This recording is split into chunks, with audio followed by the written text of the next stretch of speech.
ত্রয়োদশ জাতীয় সংসদ নির্বাচনকে ঘিরে জুলাই গণঅভ্যুত্থানের অঙ্গীকার রক্ষা ও নতুন রাজনৈতিক বন্দোবস্ত বিনির্মাণে আগ্রহী তিনটি দল নিয়ে রাজনৈতিক ও নির্বাচনী ঐক্য ঘোষণা করেছে জাতীয় নাগরিক পার্টি। রোববার ঢাকা রিপোর্টার্স ইউনিটির শফিকুল মিলনায়তনে এক সংবাদ সম্মেলনের মাধ্যমে এই জোটের ঘোষণা করা হয়। এতে এনসিপি, রাষ্ট্র সংস্কার আন্দোলন ও আমার বাংলাদেশ পার্টি মিলে ৩ দলীয় জোটের ঘোষণা দেওয়া হয়।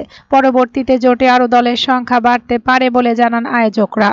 তবে জোটে গণ অধিকার পরিষদ আসার কথা থাকলেও তাদের কোনো প্রতিনিধি দেখা যায়নি। আগামী ত্রয়োদশ জাতীয় সংসদ নির্বাচনে জোট মনোনীত প্রার্থীরা যে কোনো একটি প্রতীকে নির্বাচন করবেন। এদিকে জাতীয় নাগরিক পার্টির আহ্বায়ক নাহিদ ইসলাম বলেছেন, আমাদের আরও অনেকগুলো রাজনৈতিক শক্তির সঙ্গে আলোচনা চলমান রয়েছে। আমরা চাই জুলাইয়ের শক্তিগুলো যারা পরিবর্তনের পক্ষে আছে, যারা পুরনো পথে যেতে চায় না, তারা আমরা ঐক্যবদ্ধ থাকব। এই নির্বাচনে আমরা একসাথে এক মার্কায় অংশগ্রহণ করব, এ প্রত্যাশা আমরা রাখছি। রোববার বিকেলে ডিআরইউতে ৩ দলের নতুন জোট গণতান্ত্রিক সংস্কার জোটের আত্মপ্রকাশ উপলক্ষে সংবাদ সম্মেলনে তিনি কথা বলেন।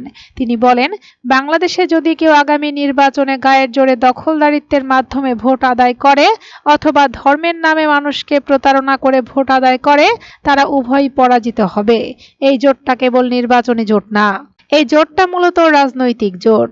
আমাদের যে রাজনৈতিক লক্ষ্যগুলোকে সামনে রেখে আমরা গণ অভ্যুত্থানে অংশ নিয়েছিলাম, গণ অভ্যুত্থানের মাধ্যমে ফ্যাসিবাদকে হটিয়েছিলাম, আমরা সেই লক্ষ্যগুলোকে সামনে রেখে এগোবো। সামনে যেহেতু নির্বাচন, এই নির্বাচন প্রক্রিয়াতেও আমরা ঐক্যবদ্ধ থাকব। এনসিপির আহ্বায়ক বলেন, আমরা দেখেছি দেশ আজ বিভাজিত হচ্ছে, নানান প্রক্রিয়ায় দেশকে বিভাজিত করা হচ্ছে।